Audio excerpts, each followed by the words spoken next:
All right, can you guys see my screen? Mm-hmm. Oh, 1 second.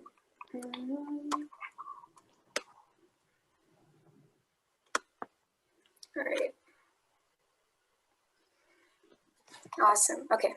So this is just going to be talking about the EEG pre-processing.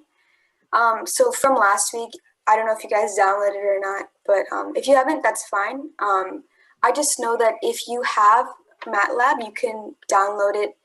But if you don't have MATLAB, you can download the compressed version of EEG Lab, and both work the same way. You just have to set your path for if you're using MATLAB, but it should be a pretty simple process. So just a quick overview of like what the pre-processed data is. So basically it's just the signals that come from like the recording device. And in order to interpret the pre-processed data, you have to, compare those brain oscillations to how they react to like different stimuli. But to do that, there's a process to transform the data. And this is basically the pipeline for it. I know it looks kind of intimidating, but I promise it's not as bad as it looks. So first, I'm going to be talking about importing the data into EEG Lab. So this is just a screenshot. I'm going to show you guys like the screenshot of what to do, and then I'll show you on my computer how I do it in EEG Lab. So first, you just go to the import data, and then these are just all of the toolboxes that you use other than MATLAB. But I'm pretty sure for the most part, we're going to be doing MATLAB, correct me if I'm wrong. And then these are just the different plugins. So let me show you. I have the compiled version of EEG Lab, so I'm just going to run it here. Give it a second.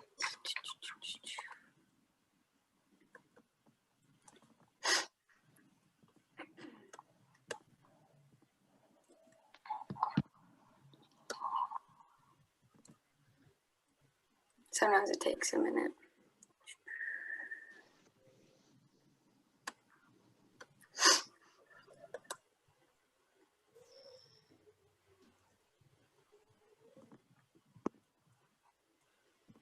Come on.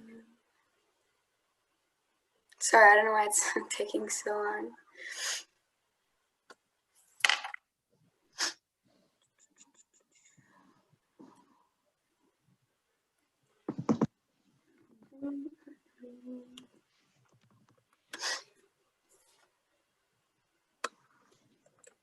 There we go.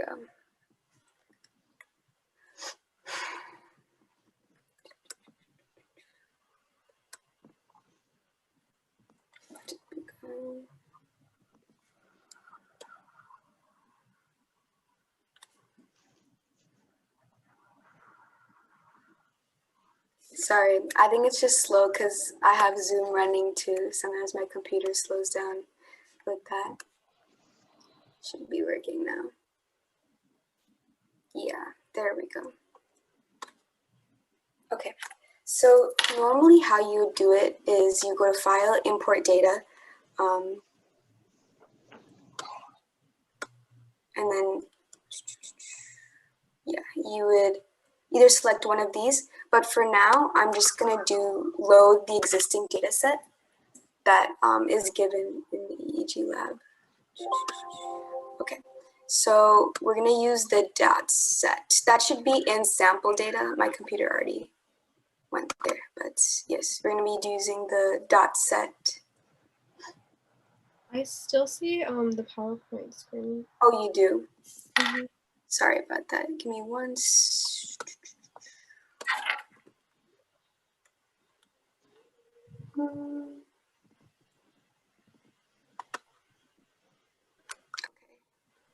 Can you see this now? I can see it now, yeah. Okay, thank you. All right. So yeah, basically all I did was I was just showing how you would import the data, and then these are all the different plugins. But for now, I'm just going to load an existing data set that is given in EEG Lab. So I just went to, it should be sample data, but my computer already has it because I had the compiled version. And you just click dot set. So I have that open here. And then this is just if you want to see the plots.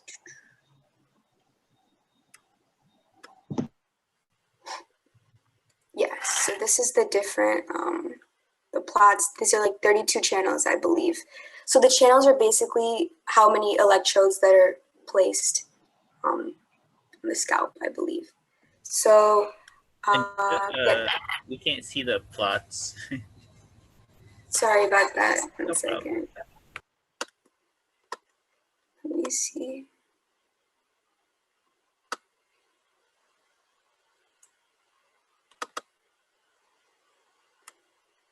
Okay. Can you see it? Can you see it now? Or no? No, we can't see. Oh, wait, there we go. We got it. I think I have to do a new share every time I have like a plot or something. Okay, that's fine. Sorry about that. All right.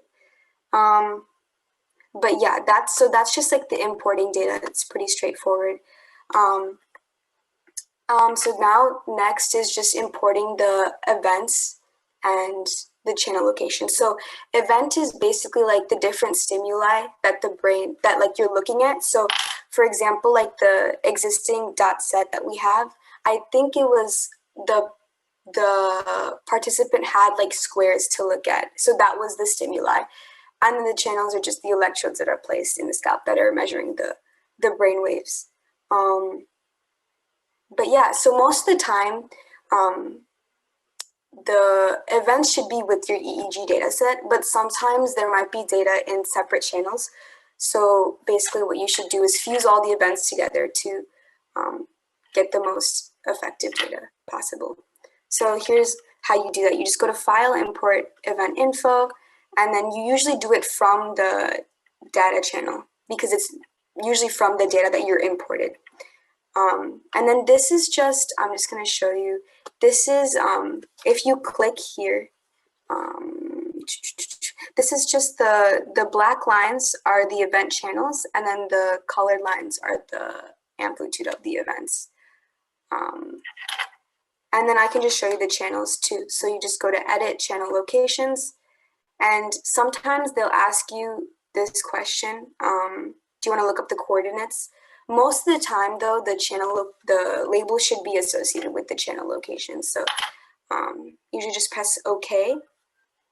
And then I know this looks like a lot, but this is basically just the different, this is the polar stuff, Cartesian planes. And here, what it does is it says opt head center. So that's adjusting the center of the head. Sometimes it's not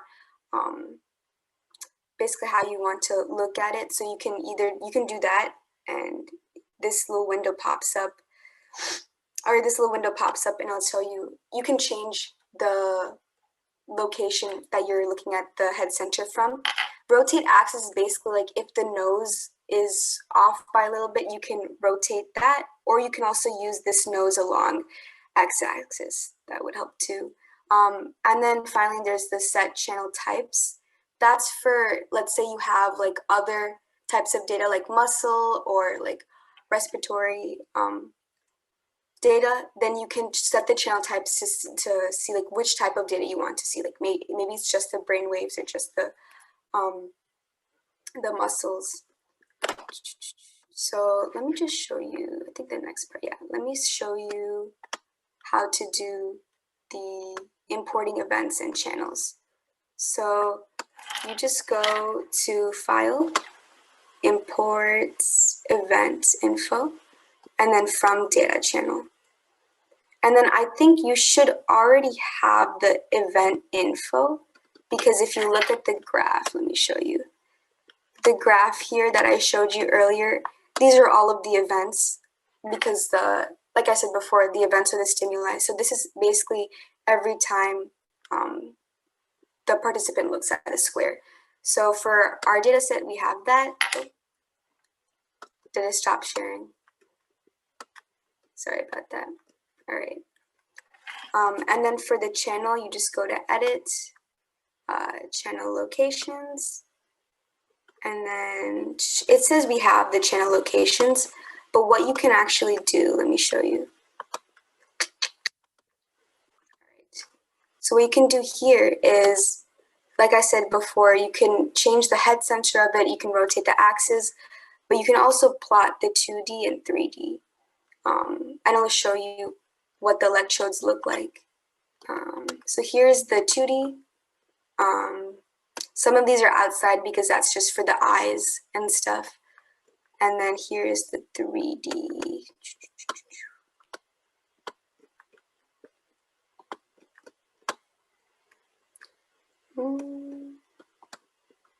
It's loading. There we go. So then that's what the 3D looks like. All the electrodes. So that's pretty neat. And then let me share. All right, so that's the event and channel stuff. So then after that, you're going to be re-referencing the sample and either resampling if that's what you need to do. So basically re-referencing the data is just finding a different reference point that you're looking at the data from. So to do that here, you just go to Tools, Re-Reference, and then this little bubble is going to pop up. So I think for our data, we're going to be doing the compute average reference, which basically you want because the average is going to make sure that in theory, you want every electrode to equal 0, positive and negative. And then here, let me go to the next. So then after that, you can do it two ways. You can either do the average reference or you can do the pre-reference data to channels. So what you're going to do is this little thing is going to pop up and you're going to say where you want it to reference from. In this case, I think they're doing the right and left mastoid. I think we have someone else coming in.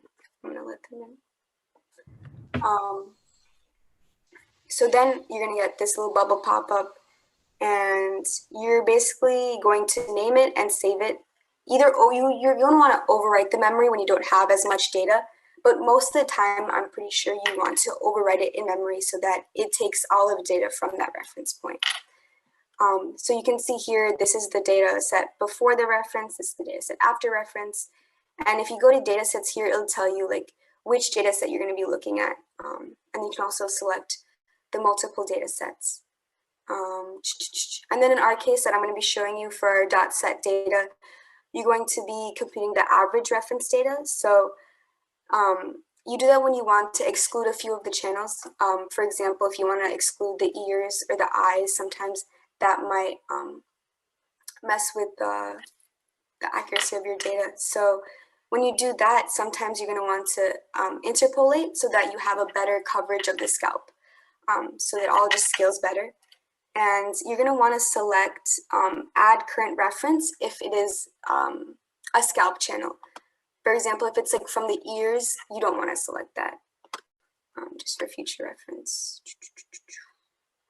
And yeah, so yeah, like I said before, you want to exclude channels like the eyes because they have different channels in respect to like the brain waves that you want to observe. Yeah. So average reference again, you basically want to have a 0 net current based off of the positive and negative electrodes. How it's measured, I don't know if you guys need to know this or not, but these are the different electrodes and it's basically taken from, it's this minus the reference electrode. And so after you add all of those up, you should be getting 0 in theory.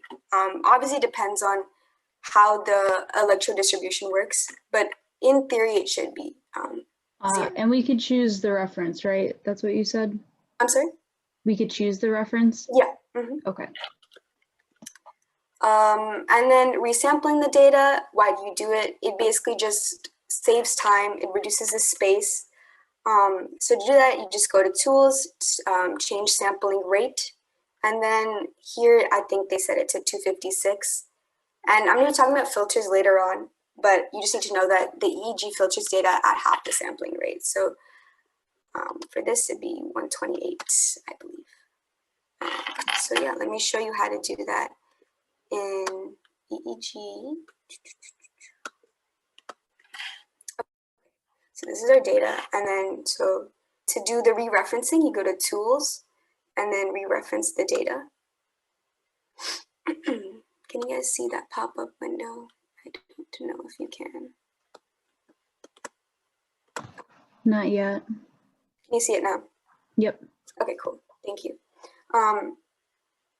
Yeah, and then you're going to do the average. And then the reference for this, I believe, was the right mastoid.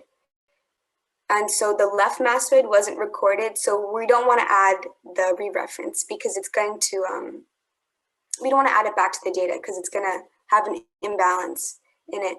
And then I think that's all we do for this part. Yeah, we don't want to exclude anything because that's also going to cause an imbalance. Press OK. So what did you just do? Did you just combine the left and right mastoid? It's just so the set here. 1 second. I think it stopped sharing. For the dot set, it's just the right mastoid. So I'm not combining them because the left mastoid wasn't recorded. So we're just going to take the average of it. Does that make sense? Yeah. Okay. Oh yeah, and just feel free to, anyone can just ask questions. So yeah, you rename it, and then I'm going to overwrite it in memory. I don't know why it keeps stop. I don't know why it keeps doing that. But yeah, that's essentially how you re-reference the data. Then you're going to go to Tools to do the change the sampling rate. I don't think you guys can see the sampling rate. Okay, so that's going to be the sampling rate. And it's already pretty high at 128. So we're just going to cut it by half and change it to 64.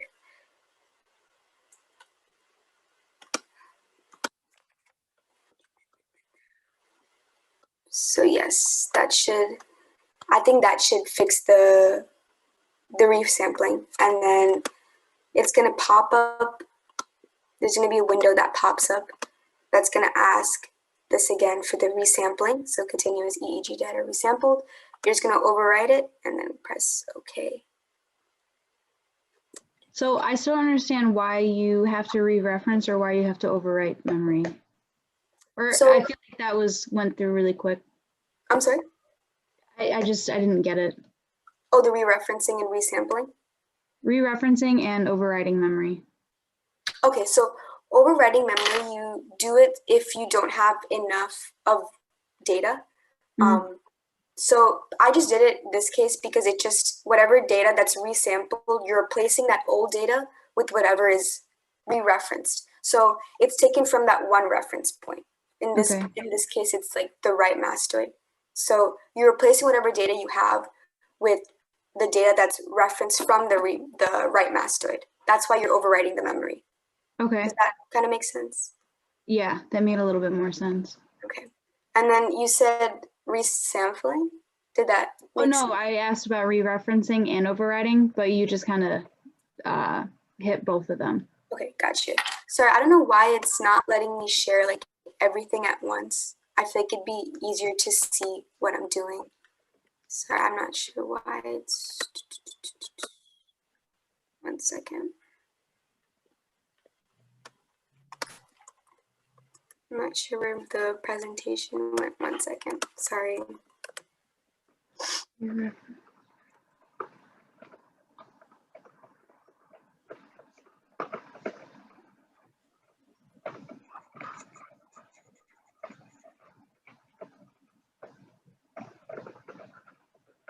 I think it'll be easier to see the re-referencing with other data sets just because with the dot set,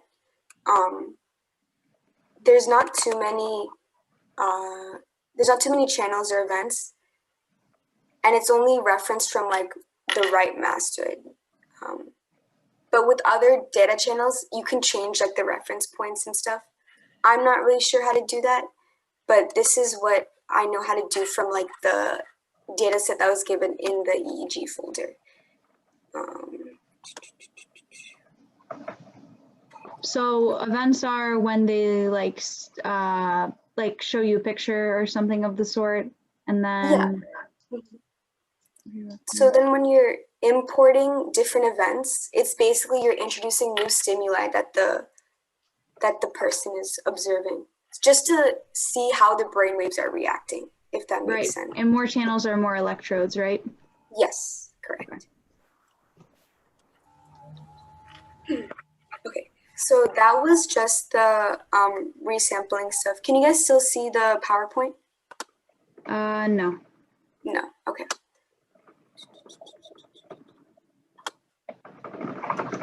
You need to see it now? Yes. Okay, thank you. So that was the resampling, re-referencing, and importing events and channels. So after you re-reference and resample, it says if necessary, but I would do it every time just to make sure that you're referencing it from whatever that you want, so that the data is more accurate. Same thing with resampling, it just kind of saves time for it. So I would recommend doing it every time. I think that's what the creator of this software actually said too. So after you do the referencing and resampling, you're going to want to filter out the data. So basically what the filtering does is it takes out different amplitudes that I'll show you like in the graph, it'll be easier to explain. It's basically when the amplitude it kind of stands out from the other ones. It peaks a little bit more. But to filter out the data, what you're gonna do is you just go to plot and you're gonna wanna look at the channel data first. So sometimes what happens is the channel data is it's either blank or as you can see, there's not that many traces. So what that basically means is that your data is offset. So to fix that, you can either do it two different ways. You can go to display and you can go to remove DC offset and you can see it goes from this to this. And this is what you want. You want to see more of the traces. But if you want to do it not with the graph, what I would recommend doing is you go to tools in your EEG lab and then you go to remove baseline. That basically does the same thing. It offsets the data so that you can see all of the traces at once. And then it says the reason why, so what the remove baseline does, it removes like it filters the bigger things in your way so that you can filter out you can slowly filter out more of the larger amplitudes. So this is called high pass filtering. So after you you offset it, sometimes it might be already offset. I believe in our case, the .set file, it's already offset. But you would go to do the high pass filter, you go to tools, filter data, and then you just go, these are the different ways you can filter it. I'm gonna show you two different ways to do it. But this is the first way, the basic FIR filter. You go there and then this screen is gonna pop up. Basically what this is, lower edge and higher edge of the frequency you're gonna filter. So what this is gonna do is, so the ICA data, I believe that's more sensitive to lower frequencies. So what this does is it filters out everything below 0.5 frequency. And then if you want to filter your data more, you can always go to the higher edge and filter it out. Whatever filters, like for example, let's say you say 50 hertz, everything above 50 hertz is going to be filtered out. And then you're going to want to click this button. It's going to be plot frequency response. The second way to do it is you go to file and then you manage plugins, because you're going to want to, and then you go to manage data processing plugins. So the plugin that you're going to use is called CleanLine. What that basically does is that also removes some of the artifacts, which are the amplitude peaks that kind of skew the data a little bit. So yeah, it basically removes the line. It's called line noise. So after as you see here, you just click that box, you press OK. So then if you want to use CleanLine, you just go to tools and then it should show up on the bottom.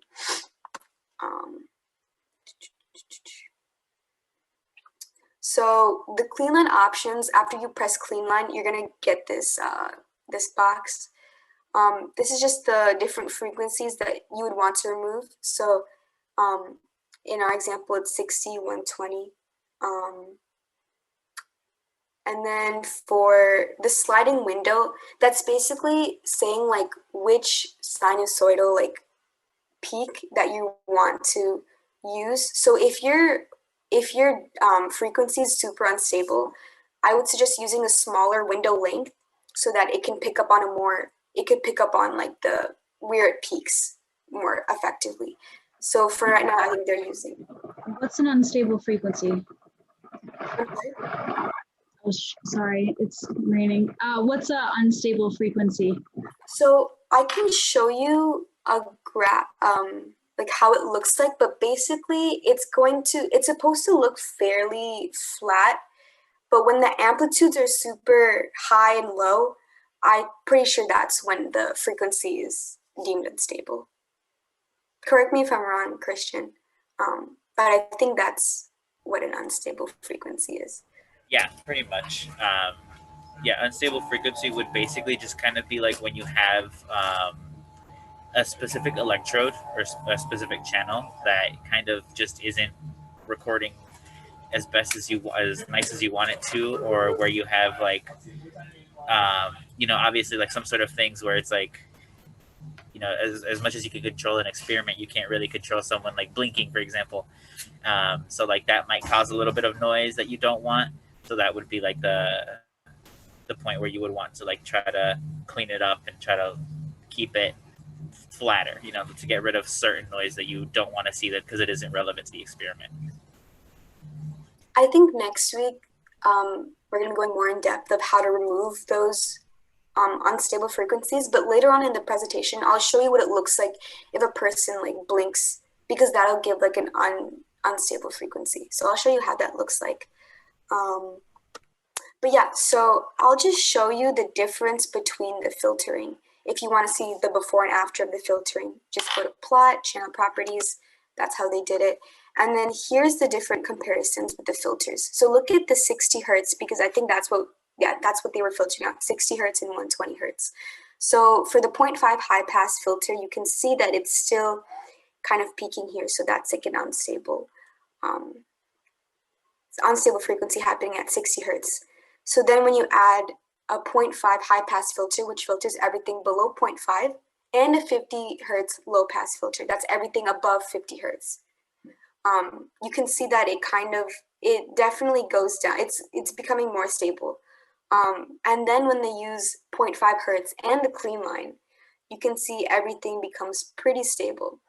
I don't think you can use clean line for every data set you have. I'm not sure which types of data sets, but I know that it depends on which data set that you have. But yeah. So I can just show you how to filter. Let's see. Okay, so after you come here, you go to tools, and then you're going to go to remove baseline. I think I said that in our dot set model, the baseline's already removed. Nothing's offset. So I think that's pretty good. And then after that, you're going to go to filter the data. And then I'm just going to show you the FIR filter. Show you. Then this window is going to pop up here. So like I told you before, there's a lower edge, higher edge. We're going to set this to 0.5. And then make sure this is check marked to plot the frequencies. And then you're going to click OK. I don't know. Okay. Yes. So let me see the plot now. Yeah, so here's the plot that you're going to get after you filter out the data. Okay, so you can't, so overwrite the memory. So you're just going to basically create a new data set.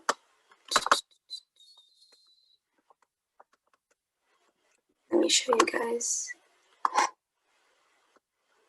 yeah, so you're going to, this is the resampling, you're going to overwrite it.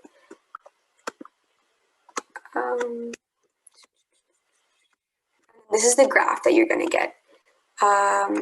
It's kind of hard to see here. Let me see if I can zoom for you guys. But it basically, this is the lower frequency. Yeah, here we go. Trying to zoom. I don't know why it's not zooming.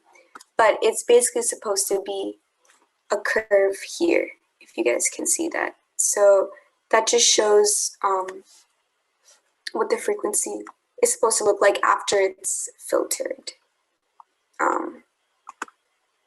Yeah, I don't know why it's not zooming, but yeah, that's what it's supposed to look like. So then after you filter it, you're gonna get the raw data, and I'm just gonna show you guys how to interpret it. So you're just gonna interpret it from the data plot that I showed you guys before. I can show you what it looks like now. So you just go to plots, and then you're gonna go to channel data. And then that should give you the graph that I showed you guys earlier. So right now, I told you guys that this was the different events, the stimuli that the patient is, or the participant is looking at. So remember, I think Haley asked a question of how do you know if a frequency is unstable? So you can see here, let me see. Sometimes the graph will just stop, or here, for example, it just kind of stops here and then goes up.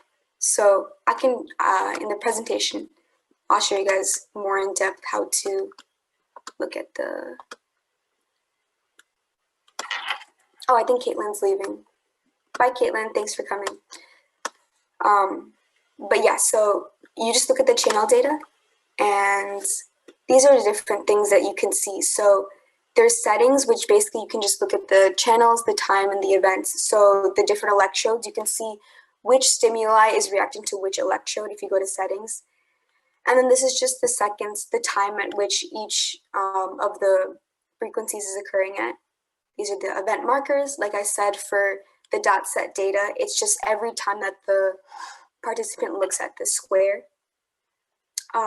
This is just a scroll button to look at the graphs. I was using that before to show you guys where the unstable frequencies were. And then this is just the scaling to see how big or how small, how wide you want to see it. I can change the scaling if you guys want to see how that works.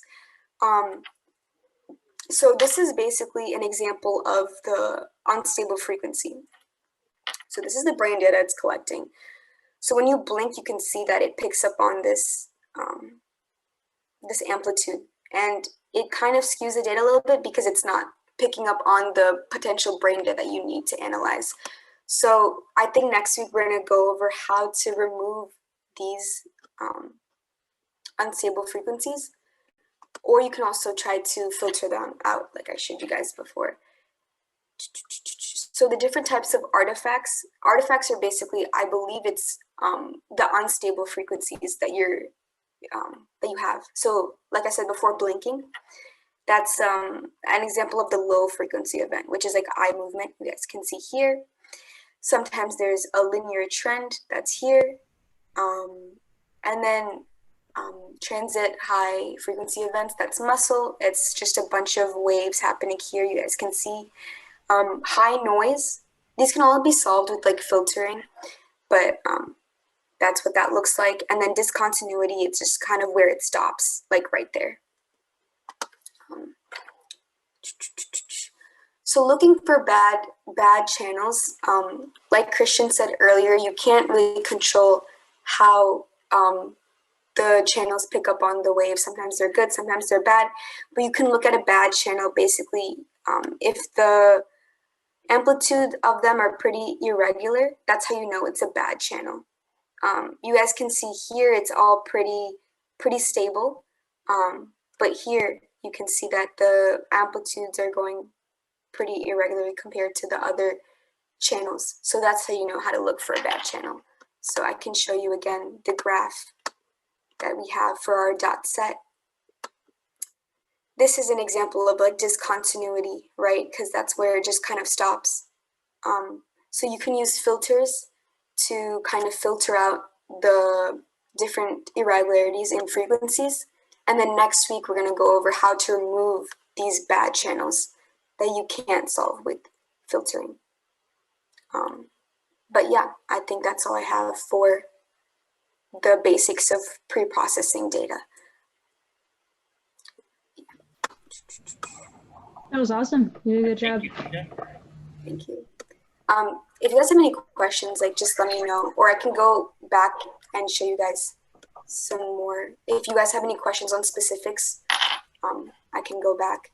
I believe this presentation is recorded though, so you can always go back and see what I'm doing. I don't know why I had to like separately share each like chart and every time. It's just how it is. Yeah, sorry about that. I wish I could have done a better job with that, but I hope the screenshots were helpful. They were. Do you mind going back to the slide? For sure. Is there a specific part you want to see, Haley? Yeah, I totally don't remember the slide number, but Do you know what it was talking about? Was it like filtering or like events, channels? can I see slide 25? Yes. Oh yeah. So this is offsetting the DC offset. This is the other way to do it, right? Yes. Because then the 26 is also the other way to do it. Yeah, I think it's easier. I just did it this way, so it's you can see what the offset actually does. It just gives you all of the trend lines, right? But I would recommend just doing it off the bat in like we're just removing the baseline because that'll fix it like with the data, and you can also see it immediately in the graph. You can see all of the trend lines. So does the baseline just remove the offset or the offset and some noise? It just removes the offset. Okay. Yeah, so just to clarify a little bit, so specifically what, I don't really know in what situation it would occur, but offset specifically is like, you could consider it noise, but it's more like a stable noise. So it's like, it's kind of like if you think about like math, like graphs, how you can add like a +1. And so instead of being at the x-axis, now it's at 1. That's basically what the like now it's like slightly higher or lower. That's basically what offset is. And I think that's just like that's just kind of what happens sometimes with depending on like your EEG and everything. And in this case, like, it was clearly affecting which data you would see. So that's kind of when you would try to get rid of it. So it's like putting it back to the origin. Yes. Yeah, exactly. It's more of like I think Christian said it well. It's more of like the bigger noises, if that makes sense. Like the more obvious ones, like you can see here, it's pretty obvious that you can't see all of the trend lines. But even when you have all of the trend lines, you can see that there's still some irregularities in the frequencies, the artifacts. That's what they call it. So the DC offset doesn't fix like the little artifacts, but it does help you see everything else. It's kind of like like you said, it resenders it to like the origin. Yeah, I guess. Sorry, Nisha, go if you're. I don't know if you're done. Go ahead. I guess another situation where that would come in handy would be like how Nisha was mentioning earlier with like your re-referencing. So say if because Nisha said ideally you want your negative and your positive electrode to be the net. You want the net voltage to be 0. But say you have a situation where your net voltage isn't 0. This is when something like this would happen because your net voltage isn't 0, so you're either above or below somewhere, and so that's probably one of the main occurrences of like why you would have a DC offset that you would need to remove. So if you remove the offset and then you went and you wanted to check the net of it, then so if you have a net that's not 0, just remove DC offset, or like line 26 says, remove the baseline, and then you should be back to 0 net. Yes. Yes. Yeah. Ideally, we should be. Perfect. Yeah. I can show you if you want to see the. I don't know if I explained it. I think I explained it, but just to go back to the average reference, that's what that is. It's assuming that the net is going to be 0. But it does depend on like the electrode distribution, how many artifacts you have. But the average reference is not just adding every single one of the electrodes. It's a difference between a said electrode and then the reference. Here it's TP10. So Right now, how do you even choose a reference, you know? Like what makes a good reference? what makes a good Yeah, like granted, I don't know if that was even part of this, but I don't know. Well, I have to do the slides next week. So for example, the data, right? You have to choose a reference. In this case, they chose TP10. Yes. Nisha, Christian, I don't know if you guys know. I don't. Like what would make a good reference? I assume that given what you're doing, there's better reference points than others, but how do you figure?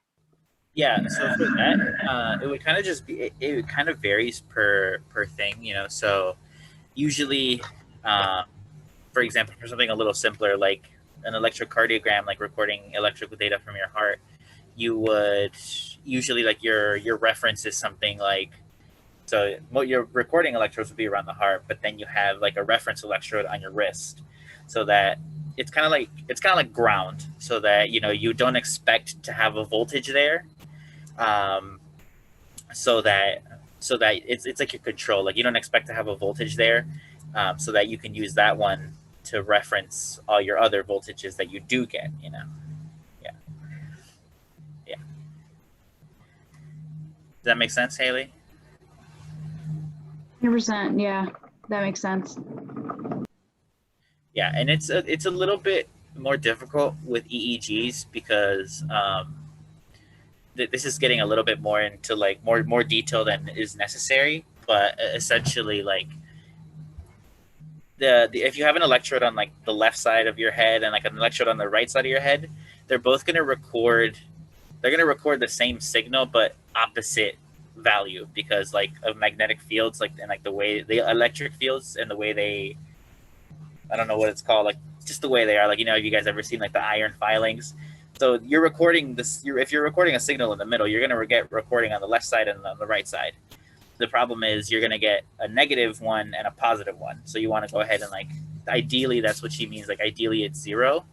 But so, but obviously if everything was 0, we would have some problems. So if you choose a reference electrode on the left side, then you're going to be able to take that and reference every other electrode based on that one, knowing that it is, knowing what the original value is that you record on this one.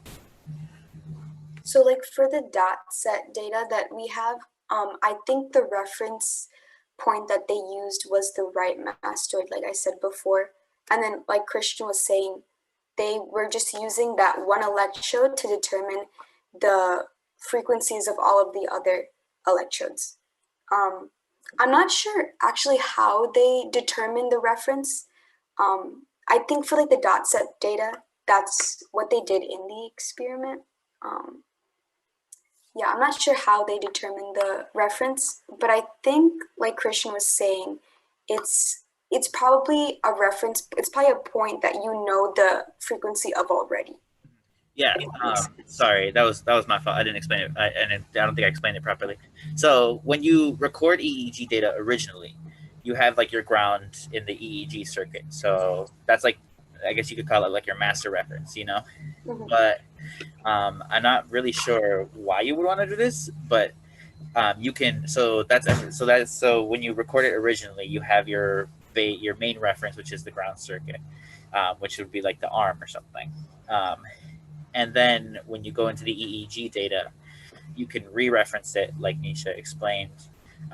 So say you were interested in like the electrical potential, how it differs based on like the center. So like, and I'm not entirely too sure on why you would want to, but I guess like say if you made your reference electrode directly on the center, then you could kind of like map all the electrical activity relative to the center, Well, that makes sense, right? Because then you take what brainwave data, which is what EEG is, and then you probably could what, like run that through a neural network or something, and it can take all these different reference points, find all the different potentials, and like see and like map what's going on, I guess. If you are interested in more than one thing, maybe.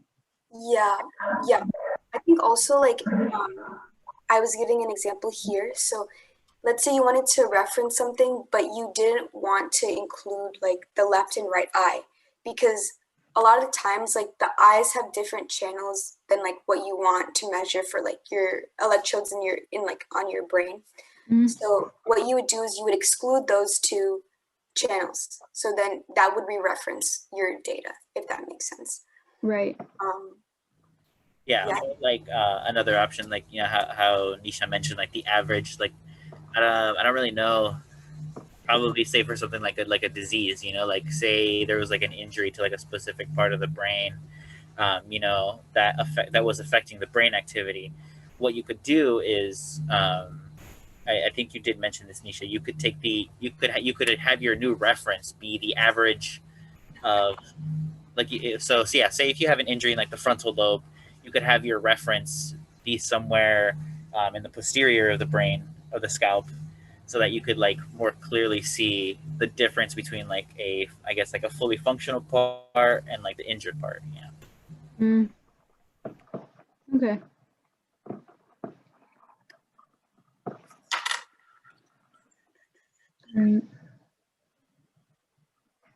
Amina, do you have any questions?